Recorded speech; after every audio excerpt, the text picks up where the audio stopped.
Welcome to Zen and the Art of Real Estate Investing, one of the fastest growing real estate investing podcasts in the world. What if you could learn from experienced real estate investors? Find out what got them to where they are now.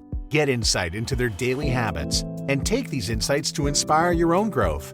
Each episode, Jonathan Greene shares an in-depth look at the mindful approach to real estate investing. Jonathan is a lifelong real estate investor and the founder of Streamline, a data-driven, investor-friendly, independent real estate brokerage located in Madison, New Jersey. Whether you're looking to start from scratch, get to the next level, or just for a straightforward and honest approach to real estate investing, this is the free mentorship program you can take with you anywhere.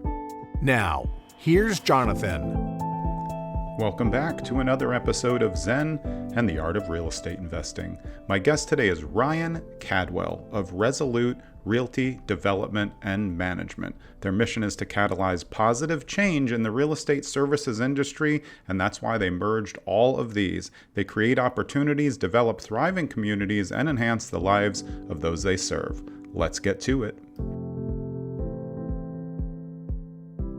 This is episode 320 of Zen and the Art of Real Estate Investing with my guest, Ryan Cadwell. Ryan is a partner at Resolute RDM, which stands for Realty Development Management. They are an Indianapolis-based real estate firm specializing in commercial investment and property management.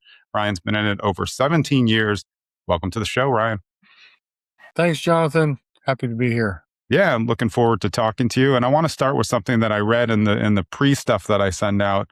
Why do you think dumb money is making it harder for us, long-time investors to get in there? There are a lot of people messing it up, and I agree with it. But what do you think the dumb money is, and what impact is it having on other investors? So dumb money is good and bad. It's good when you're selling and you're making a lot of money. Yeah. I like a dumb money appraisal across the street, right? I mean, a comp. Yeah.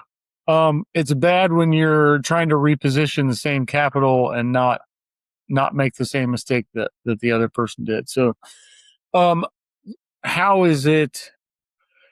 I mean, a lot of it just comes just from the natural cycle of COVID. A bunch of free money enters the market. Lending rates dip to unreasonable numbers. I mean, I know why they did it, but and then it just turns into exponential. Everything just gets multiplied out, and so and I think there's some people that I've even followed during those times they were doing some investing, and then to listen to them then and then listen to them now. And they're talking about the new ways that they're underwriting, and I think it just has a lot more to do with just staying disciplined, to know who you are, know what you want. I think to me, there's also dumb money is also inexperienced money. So, like you said, they have some capital to throw around. Maybe they think real estate's easier than it is. Especially when rates are low. I mean, it is pretty hard to miss when you're getting it at a 3% rate. But now, if you have to reposition that loan and you can only get a 7.5, you're in trouble. Yeah. And when you don't pressure test it, and one of the things I figured out before this cycle, I used banks as kind of like a backstop for me to not make mistakes. And several of my lenders are great. This story doesn't necessarily apply, but I was asking them, why are some of the lenders doing these deals? Like, they've been in it long enough to know that the cap rates are just going to go up. Like, they're not going to stay at the floor. And that's just going to have a major problem. That's going to create a major problem. And they just described to me basically that a lot of banks that are publicly traded, they don't necessarily, they're worried about their valuation on the stock exchange. Yeah.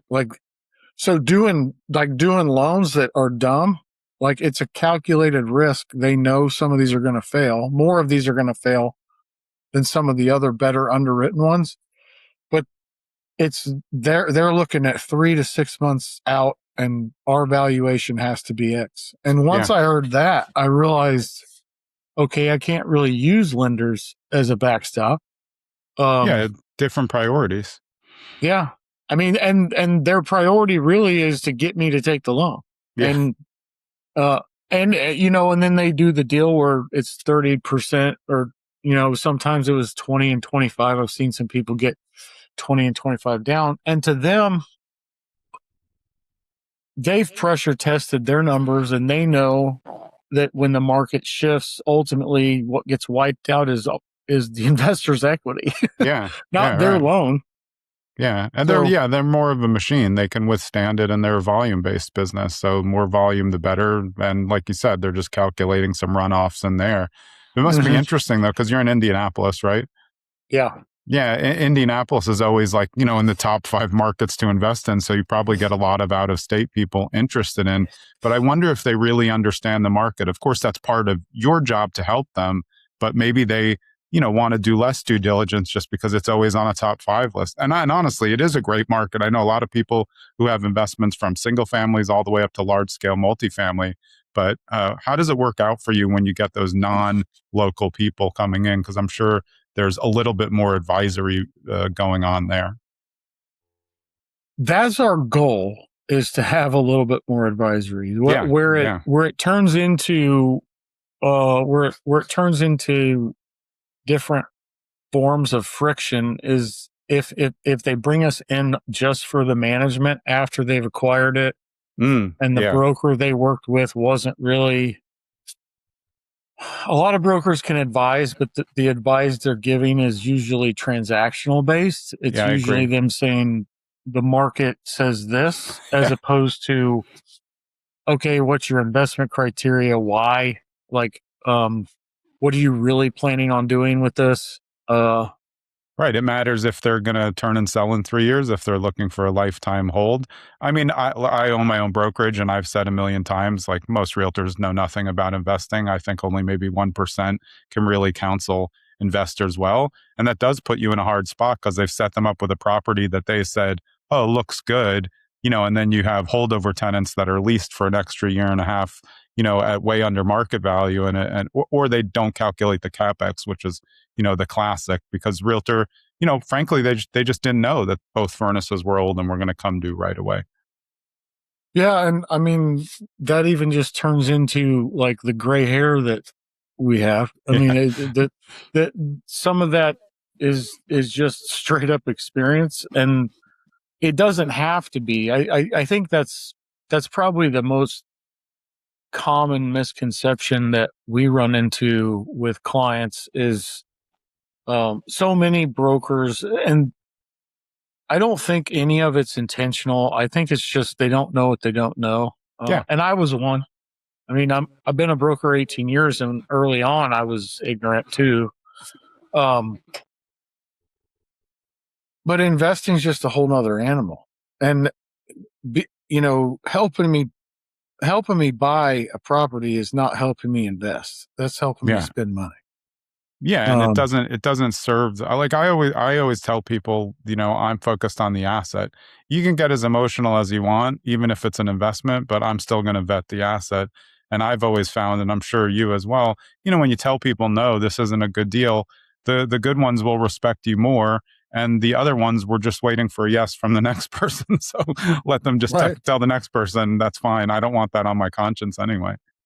100%. And that's, and a lot of that has even been how I've tried to kind of change our value proposition to clients is, hire me for the money I've lost. Like, let me teach you, at least let me look at this property through the lens of my mistakes or other mistakes I've seen and had to help people out of.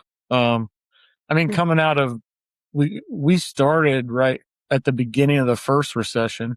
So we had 4 or 5 years of just cleaning up other people's messes. Yeah. So yeah, I mean, it's one of those things where you just wish that people, I mean, it's human nature thing. It just slow down, like slow down. And I'm guilty of not slowing down. Like, I'm not going to sit here and throw stones. Yeah, we've all done it, but I think people are, they're watching 30-second clips of everything. Everything looks so good. Like it seems like things should move fast. But yeah, I really agree with you. I don't think people are taking the time, and advisory is a better thing. They need people to tell them the truth. I've always said also, now of course we're at episode 320. Look, over 320 episodes, every person who I've had as a guest on the podcast has told a screw up. Why would somebody want to go and do that exact same thing again in that Right. market when we're all here to tell you these are the things that definitely work based on our real life experience? And instead, they might want to buy a guru course or just watch a video and say, ooh, Section 8 sounds great. Let me get into that. That's what scares me. And that's hopefully who, we're both here to help. Whether they listen or not, there's not really much we can do about that. No, there's not. There's not. And it's whether they want to hear you. I mean, I agree. And the timing. I mean, we never step in the same river twice, and we shouldn't. It's where they're. Well, you hope, you hope not. Yeah. At least build yourself a bridge. Yeah, I mean, but like we were saying, there's always a person who's going to call up, 6 different brokers and just wait for someone to say, yeah, it's a good deal. At some point, someone will find it to be a good deal. That doesn't make it a good deal just because you want it to be a good deal, And also, I think people think real estate is, I don't find real estate personally risky at all, but I have a very high risk tolerance and a long history. And if you wait long enough, it's really generally not risky. But I don't think they appreciate the risk, especially obviously if you're looking at it from property management lens. A lot of stuff comes due that you don't expect. You can do all the inspections you want. Stuff's just going to break. Things are old. Houses are old. Apartment buildings are old. There's things that come up that you would never have thought of. It just happens. Yeah, and the only thing you can do right there is know that expect the unexpected and know stuff's going to break. Like if you go into this thinking and you're surprised by that, that's the mistake. Yeah. Yeah. I hate when people do only the best case scenario, because if you factor the worst case scenario, you're kind of always winning, and then you feel like, oh, you're pumping yourself. And also it's reserves. If you close anything and you don't have reserves, you're basically telling yourself nothing's going to go wrong. Yeah. That's asking for it. Oh yeah. And going through the, after the recession, there was a few years, and then that led into for us in Indianapolis, that led into the whole turnkey phase where everybody you had a bunch of investors buying stuff, putting lipstick on pigs and moving the product. And we had a mixed bag. We had partnered with somebody that was doing that. And there were people that loved it. They got great deals. The properties didn't have any problems. We had people that hated it. They got a lemon. Whether or not, something was overlooked, I don't necessarily know. I wasn't always I was never a part of the first transaction. Yeah. But I mean, just in watching so much of that go through, and even, I'm 18 years in, and one of the things that I have to get better at is knowing what I want when I'm buying a property. Like if I don't know what I want and I don't know what's the definition of success is, then why am I doing it? But that's you after 18 years. So we have to respect the newer people who are really clueless. But, again, we're just trying to help you. I agree, because I still do the same thing. Like I'm trying to get back into short-term rentals, but I keep not pulling. Like I made a couple offers, but it's just I think a tighter buy box is better. But a lot of times when people start, they're just like, like they'll call it, just anything like in Indianapolis. And you're like, well, it's a little bit bigger than you think. It's not like 7 blocks, to choose from. And then I don't, as a broker or any type of advisor, I don't want to make the decisions for them.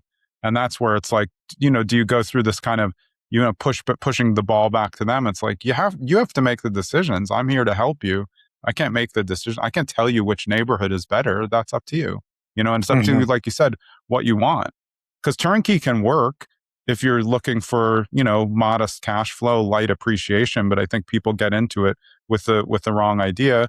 And some companies don't do a good job. Some are very transparent, and you can look at it and you're like, I'll take the cash flow. But also they're selling for 150 and usually in an area where all those other houses are still 90 because they're the first one to go up. So your real, I don't know how they appraise, but I look at it and then I never pull the trigger on that as well, because it's just like I'm an asset hunter. I'm looking at the value, and the value doesn't match up for me.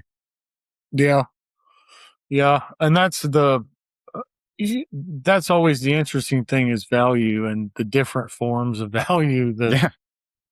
Well, because people think cash flow is really the value, right? I mean, it's why people, a lot of people will go to the Midwest for cash flow, but they don't look at the value and what's surrounding it, and is this area going up, or they don't seek the expertise, because you can get 1% rule. Doesn't make it a great property, because when the furnace breaks, you're not getting that 1% rule for like 4 years. I mean, right.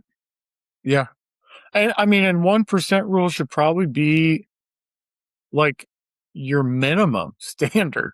Like, no, that's not, if you hit 1% rule, then we're good. Like, that's just where you're starting.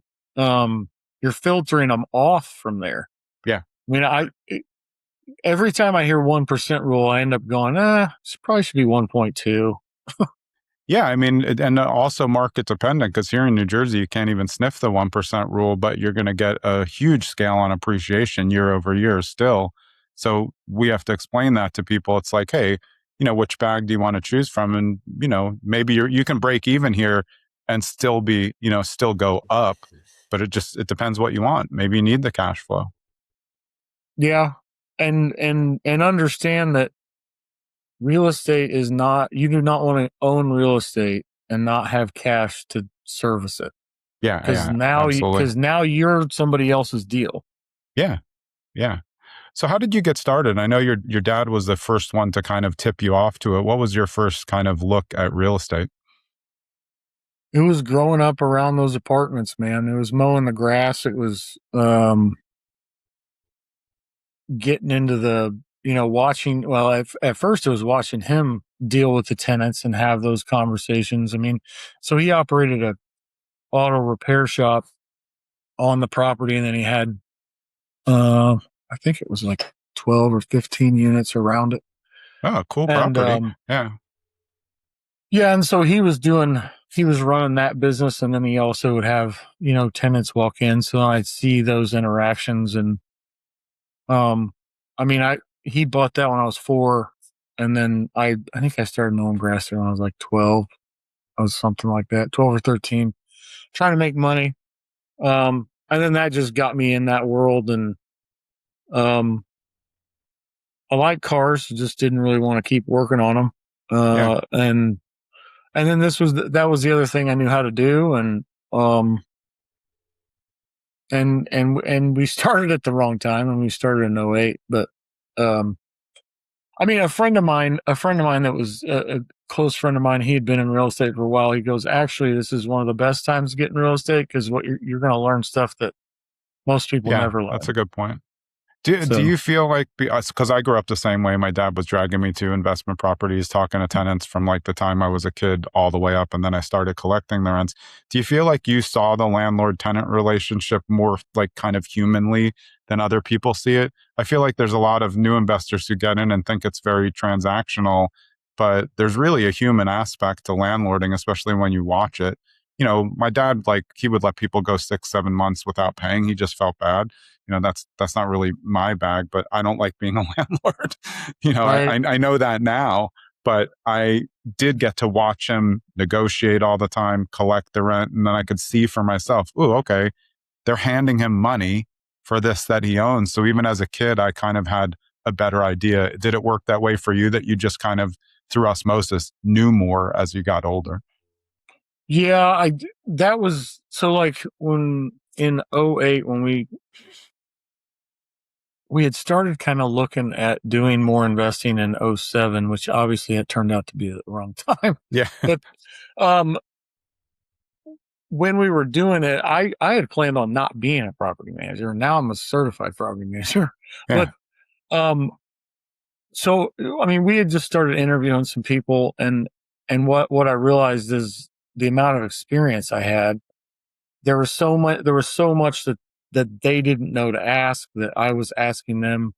And this was also, property management hadn't really taken off, uh, and really fine tuned and got better, to like what it is today. Back then, it was still kind of the Wild West. So yes, I mean, the direct answer to your question is yes. I mean, there's just stuff you figure out, and it's always a lesson learning. And there's a lot of even Stoic principles that I have picked up on in ways to maintain a human element and still have a direct conversation. Yeah. Being kindly honest. Now, I haven't been great at that, but I've learned a lot more from my wife about that. But to be able to have a direct conversation and do it in a kind way, it maintains their humanity and their dignity. But at the same time, you're not doing them the disservice of lying to them. Yeah. And it's a really good point. Women are better at that, though, in general, than men. It does take some learning on our behalf to kind of, sometimes you feel like, oh, well, I just have to be tougher, but you're going to get way more by doing it, like you said. And I like the way that you phrased it. Kindly honest is, like you said, yeah, you're not going to make up a story. I'm going to hit you with the truth. I'm just not going to hit you with it. We're just going to have a conversation about it. I think it adds a lot more trust to the relationship, no matter whether it's business to business, landlord to tenant as well. Well, and I mean, along that line, you either get trust in a better relationship, or you expose the tenant is just manipulating you. Yeah. Like, yeah. I mean, if the tenant, if the tenant respects you and they're working with you, and they in return are honest with you, that's a good tenant. Even if they're behind, work it out. You may earn some loyalty points on renewals and stuff like that. And at the same time, if the reaction is negative, just be okay listening to that. Like, yeah. And then make a decision afterwards. Doesn't have to be right then, Mm-hmm. Yeah, that's a good point. And the writing's usually on the wall with those people that are negative, or having a negative reaction. I mean, typically they're not gonna. They could be one of those, I call them professional renters. Like I was just about to bring it up. Yeah. they can pass all your due diligence with flying colors, and they get in there and they morph into who they really are. Well, they're just doing the same script they've done at other places. Oh, there's an asbestos issue. I might have to sue. Like, I've heard that one before. We've all heard them all Right. At this point. Yep. Oh, do you know what? The second they bring up constructive eviction after they've been there 1 month because of noise, you're now like, oh, I see you've done this before. Yes. But and by the way, yeah, go ahead. I was going to say, and by the way, please tell me what you think a constructive eviction is. Yeah. Stereo on 7. Don't think that's going to cut it. But look, it's a great point for property management, because the thing that I don't like about being a landlord is everything, but I really don't like that awkward, I'm going to avoid the conversation that you need to have. I could be kindly honest, but I just prefer to avoid it because I'm not a people person, and that will put my property in jeopardy. My dad always had the conversation, and as long as the people were honest, he let them go, and we would fix it later. But we never had a walkaway tenant. We lost some money here and there, but most of them caught up because he was nice. But it's tough, and that shines a light on why property management is important as a buffer, because when it comes down to it and you've never been a landlord and you have to, someone, there's like suicide or something bad happens in the property, like you're going to have to deal with it, but you'd rather avoid it. I know I would. Is that kind of part of when you're talking to people about large scale, what they like about management, it's removing the thing that they don't want to do anyway. Hey, it's Jonathan. I hope you're enjoying this episode with Ryan Cadwell. And if you're in the Indianapolis area and you need help with property management, or you're looking to do some deals with development, get in touch with Ryan at Resolute RDM realty.com. It's pretty simple. Once you get there, there's a phone number in the top, an email, and then obviously if you're already a customer, you got your login. Go check it out. Let's get back to the show. The place where a lot of people get caught is they evaluate that rental just on the spreadsheet. Yeah, They don't want to include the PM fee because they think, oh my God, I can't pay that much per month. and well, the answer is, okay, well, I'll charge you less if you own 40 doors or, 100,000 square feet that we can manage for you. If you don't have economies of scale, then we've got to do something else. But what you don't realize you're trading is you're trying to say, I'm going to save that money. And then you're going to take on the job of knowing how to artfully deal with people, legal regulations, federal regulation. You're mixing all that into a bowl. And if you actually thought of that and then said, oh, that's all I have to pay for that. That's really, and I'm more of an investor on the outside. I would rather pay someone to do that because what you pay versus if the manager knows what they're doing and they have the people skills, they know how not to react. They know how to, they know how to, our systems are built to where as much information as we can, we try to keep a recording of it so that the communication, there's accountability. The tenant says, oh, you said this. Okay, when did we say that? We look it up. If we're wrong, we own it. Yeah. Most of the time we don't. Most of the time it wasn't said. Yeah. But yeah, that's the art of the business. And we've just kind of had to migrate away from caring about an owner who just price shops. If you're price shopping and you're not interviewing us for value, terrible client. They'll be the worst. You're right on. They'll be back the next month saying, oh, Bob down the road said they could do it for $11 less or 1% less, and it's like, okay, go do that. Well, how much is that 1% going to cost you in the long run? Exactly. I always say, if you want a discount, you're going to end up with discount service. I think that pretty much goes across. And we're not talking about little discounts like, hey, you have 40 units. Yeah, I'll give you a break on that. That's just a smart business decision. I've found, and I want to get your take on this, I found that a lot of people, they get into landlording knowing that it's a business, but thinking that it's more kind of like a passive investment. And maybe it is if they have management, but still they're not managing the manager. But I don't think that the actual DIY landlords realize that now they just signed up for a second 9 to 5. You have 100%. Your 9 to 5, now you have a 5 to 10 and a weekends job and your family hates you. And that's why you probably get a lot of those. But also, they also don't want to pay. It's like, do you realize how much more time you can have with your family if you're not unclogging a toilet, which, P.S., you're not good at. You're not a plumber. That's why you keep going back. Well, and to that end, they only do that because they think it's a 9 to 5 or a 10 to, it's actually a 24/7, 365. Right. Yeah. And then you have, you're at least on call for all that time. But then you usually, got to give them props because they want to work hard. I never knock that, but they're usually not valuing their time properly. So we're like, if you weren't dealing with that, what would you be doing? If you, yeah.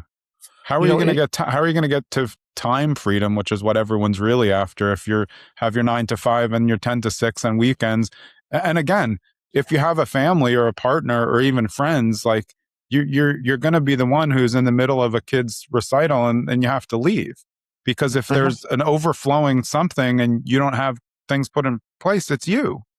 And that's where, even for me, 50 years in, some days I'm like, I don't want to own, I don't own that as much as I used to, because it is a hassle. And what I do own, or, I invest in syndications now because that's a better move for me now. But I think a lot of younger people who have disposable money may look to things like that instead of direct.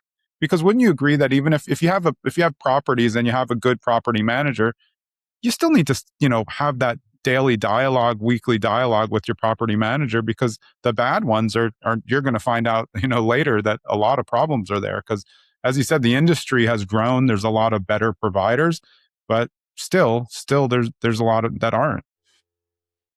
Yeah. And I mean, that's even a catch-22, because you want it to be a point of the skills that we really want clients to have are more of an asset manager role. Like, understand your money, understand why you're putting it there, understand the returns you need to be getting, and let's work that. Because at the end of the day, saving a few $100 or $1,000 here or there, yes, it matters, but it really doesn't matter if you're worried about the right things. And that's the hard part, because property management, and whether it's painting buildings or, resurfacing,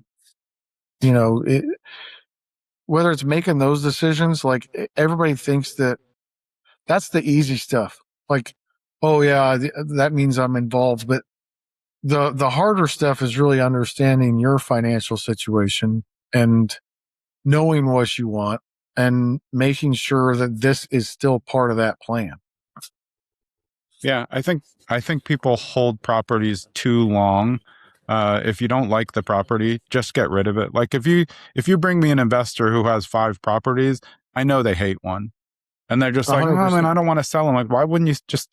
They're because I'm at break even. Who cares? You don't like it. You'll get the deposit money back and the appreciation. Like, just sell it. Who cares? Yeah. They get like tied up in it, like as if, because that's what they saw as their path to financial freedom. But if you have 5 and one's a dud, why don't you just trade it for something better?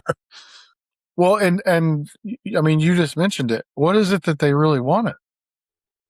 They wanted freedom. Exactly. And they're holding themselves back by, like you said, by not being an asset manager.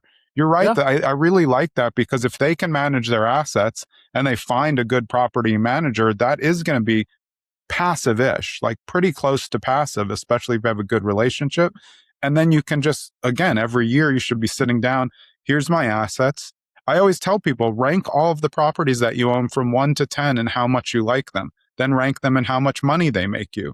Now look at both of those lists. If you hate one and it's 10 and it makes you the least money, sell it. I mean, it's a no-brainer. Right. But it is hard to get people to because they think that's, well, it's going to pop one day, 7 years in, and it's still the same value. Well, and it that falls into like the ego category for me. And do you like to talk about, I have 10 rentals at a party? Like, is that part of why you own them? Doors culture is very high. I mean, if you go on Bigger's Pockets, it's, not as much anymore, but in the old days, all people talked about was how many doors they own. People still do it to me, and I'm like, I've never known how many doors I own. I just know it's a lot less now. But when I had a lot, you could ask me. I don't know, because why do you count a door? If you own 10 doors, but you own 20%, that's 2 doors to me, not 10. You know what I mean? Like, I can do math. And I do think it's a vanity metric, just like followers on social media. Like, half of those are fake. What do you want to own a dud? Would you rather say at a party, like you said, would you rather say you own 10, but 5 of them suck? Or will you just like have 5 good ones? I'll take the boring easy, all day. I like the point. It's great. Oh, 100%. And that's the hard part sometimes for me. If somebody's, I own this, well, and my first thought is, well, I don't know how you bought it. So what you paid for it, what your leverage is, what your cash flow is. Yeah. Like, I don't know anything about that. So like, you could be going, I could be talking to you in the bar because you're drowning your sorrows. Yeah, I mean, two people could buy identical properties on the same block, and one could be crushing it and one could not with the same rents. Just depends, 100%. Like your great point, what you said. It depends on what they got in and why. It's an interesting business. I mean, what's your favorite type of property for yourself? Is it single families, multi-apartment buildings? And then what do you prefer to manage? We're moving away from SFR a little bit. more so because we're trying to help. We want to help our clients like level up, become the asset managers, put them into different deals, and commercials that there's a little bit more opportunity. Actually, there's a lot more opportunity. There's I agree. opportunities in certain versions of that where Yeah. if you buy properties that aren't necessarily qualifying for the big boys, right? But you still run into some of the DIYers that just aren't operating at good levels. And as long as you get in Yeah. at the right numbers, like I found 18 to 30 unit apartments, that type of thing. The big guns don't want that. I mean, that's a lot of units. People usually can't manage them themselves. Or are you talking about other commercial assets? that or even retail and office, neighborhood office. Yeah. I mean, we've done a lot of that. We're in the works of repositioning some of those right now. I think for me, the reason some of those bigger things, some of the ones that are a little harder, that larger barrier to entry. Yeah. You just can eliminate a little bit of the competition with the dumb money we were talking about. That's willing to overpay, without really realizing if you overpay, the only answer to that's time. Yeah. Yeah. And if you have it, great. Well, if someone was coming to your MSAs, which is Indiana and Missouri, a couple parts of those, what do you think the best opportunity is now? Is it that office retail, which is very low on the price scale, but still for some people might be hard to figure out how to reposition it to make the money, since, we lost a lot of that during COVID and maybe not everybody's back to work. I particularly really like that option. And a lot of people have been on saying it's a good one. What do you think about for the Midwest? In our market, office is positioned right at the beginning of expansion phase. So there's going to be a lot more growth opportunity in those assets. Again, as long as you're buying them right, location matters. Working with the right professionals, all of that stuff matters. The multifamily space for us, they're in hyper supply. I mean, we've overbuilt to the hilt, and it's still going to take some time for everything to cycle out. I think the multifamily space, it's still waiting on wages to start to help regulate that. Like, that's one of the things that a lot of people don't realize is rents are constricted by two things. The first one is jobs, but the second one is the wage. And whether or not, if wages aren't increasing, they don't have any money to pay higher rents. So you can't just jack rents up. Especially, when all the new inventory is new, so it's higher priced, and then all the C class are just kind of sitting there. They'll probably do okay, but they can't reach the aspirational ones that they want. Yeah. And then you also, like in the multifamily space, you also have a lot of delivery of everything they deliver is it's a product. Right. And then your old no A's one's turn building into a B's. C. Yeah. Right. So, but then you still have the market adjustment on when those are delivered. And in a lot of ways, it's just more about having the money and the positioning to be able to ride that wave out. I mean, if you're already in multifamily, here, again, when did you buy it? What did you pay for it? What's the plan? I mean, if you paid a lot and you had, you got a loan that's going to be coming due at the end of your 5-year term, you're going to be in a different spot than I've seen some of the syndicators locally, they pushed out some really good numbers, but when I think one of them was like an IRR of 32 or something ridiculous, but they bought it in 2017. Yeah. So, okay, well, that makes total sense because you literally rode the entire way. So, yeah, right. Great job. But that doesn't mean you're getting, 32 every time. You're going to get, 16 next time. Yeah. I mean, you rode that massive wave right when you should have, and good for you that you did it. But we're back to normal again.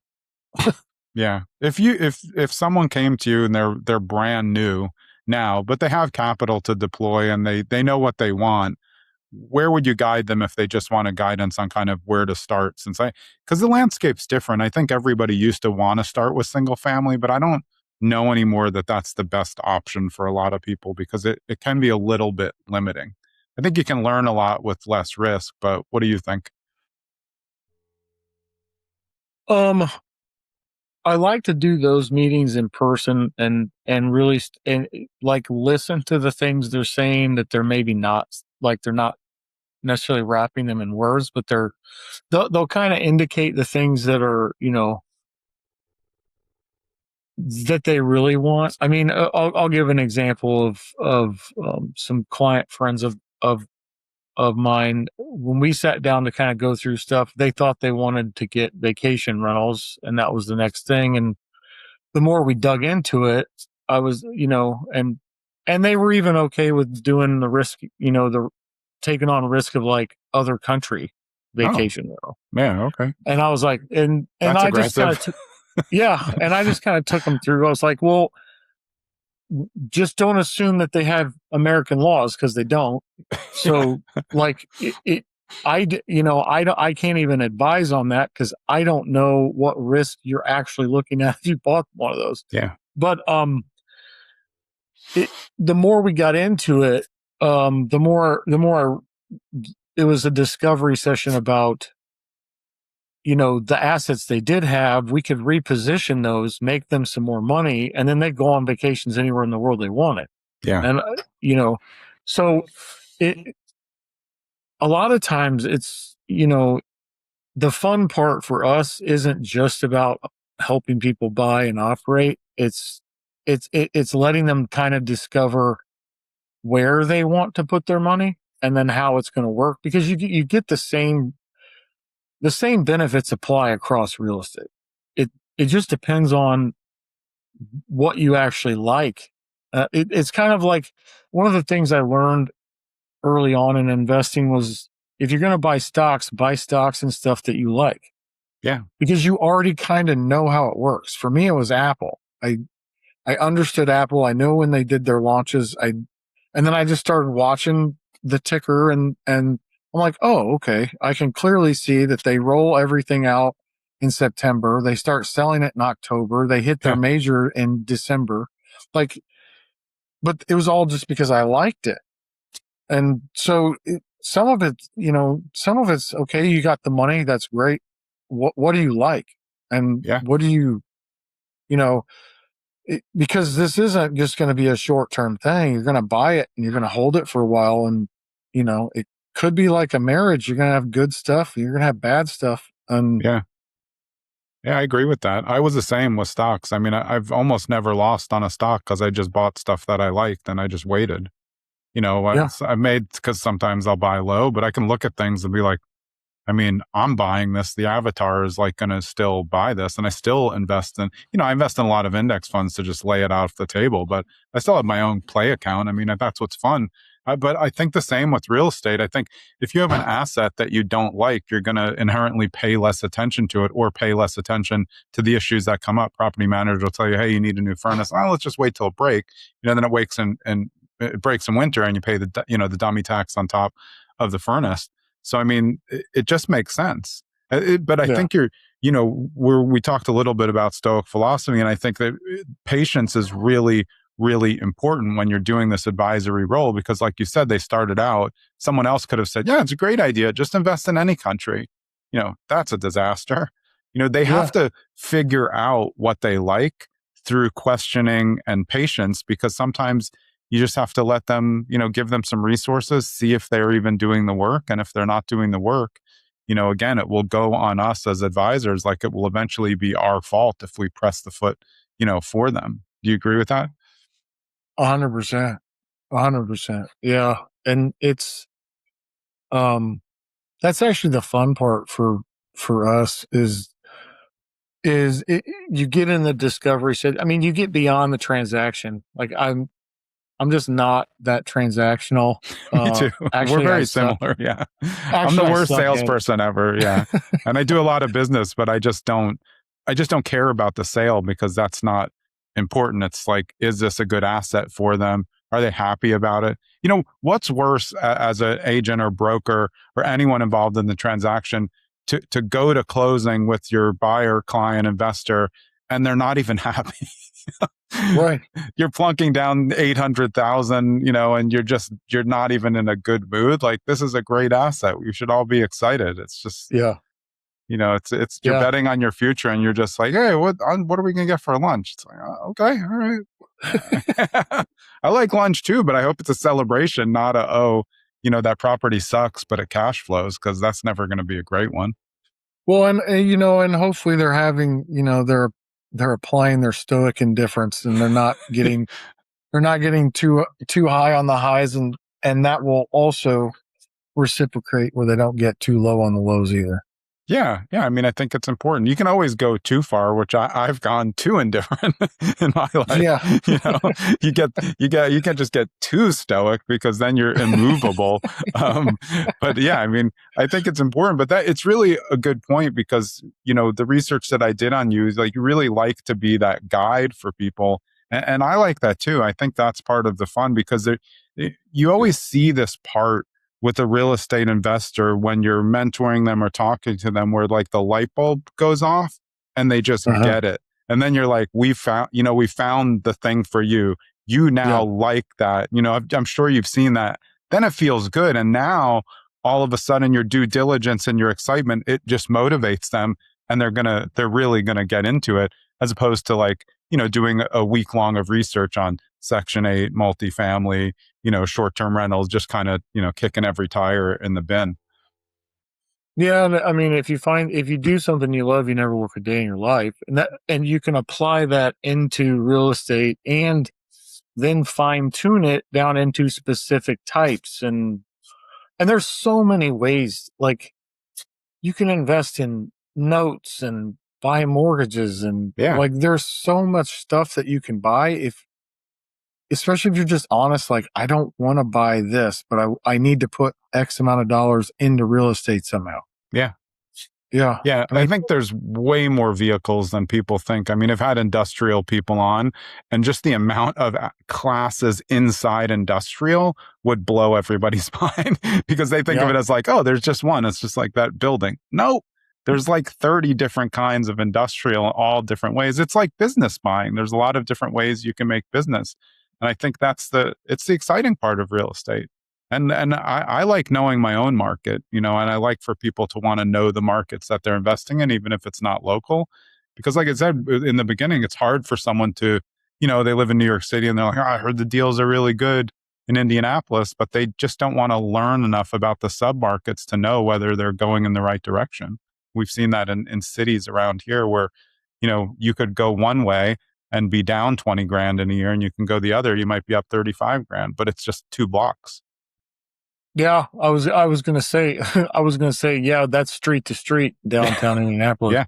Yeah, that's Philadelphia too, which I'm very familiar with that. It's exactly the same. And you can watch, when you go there, you can see the neighborhood break when you're driving. And it may change, but like, these are things that visually, again, I grew up with a dad who was dragging me to yard sales. You know, you grew up mowing the lawn. We're looking at the property and seeing what happens, how it deteriorates, what really happens. And I think that's you know, again, we're just trying to deliver these memories of ours for other people. Like, real estate's awesome. It's sitting under all these buildings, but the buildings just don't upkeep themselves. Right. And once again, you got to come back to, like, what was the point to begin with? It's usually freedom of your time.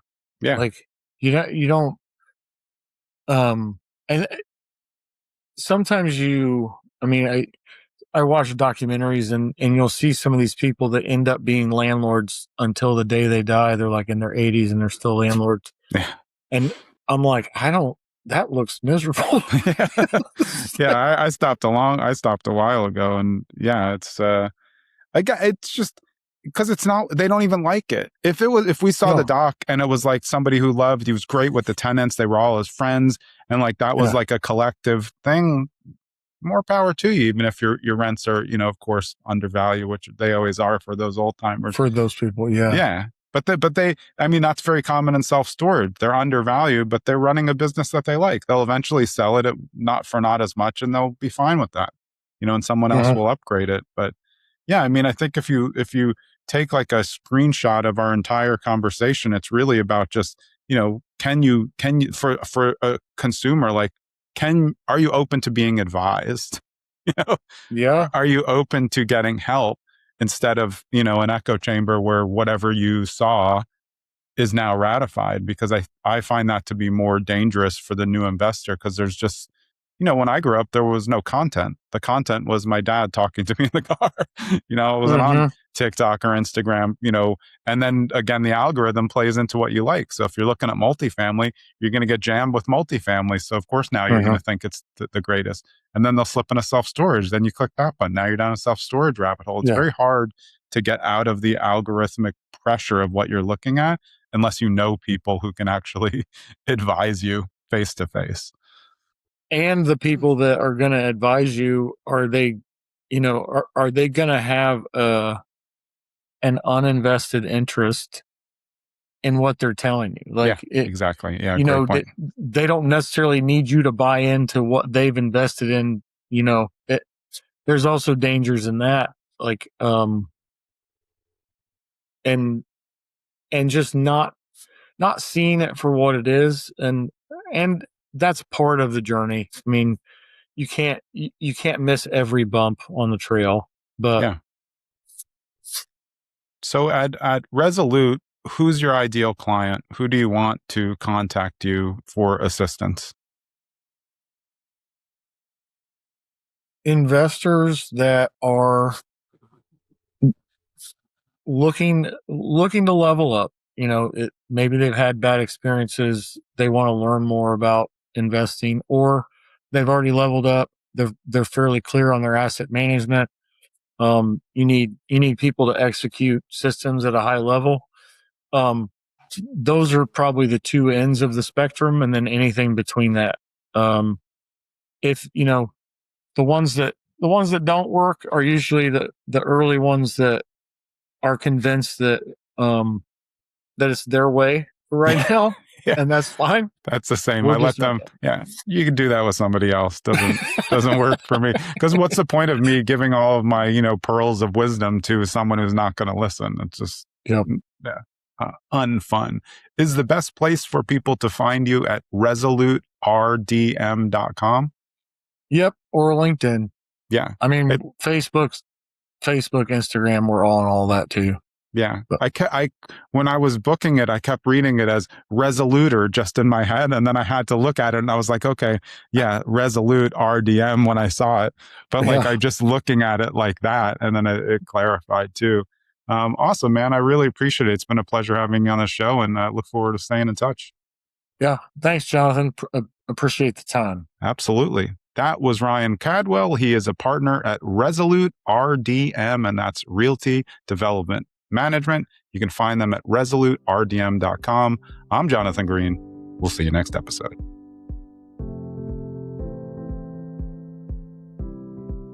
Thanks for sticking around to the end so you can get a preview of who's coming up on episode 321 of Zen and the Art of Real Estate Investing. And it's Aubrey Linville of Linville Team Partners.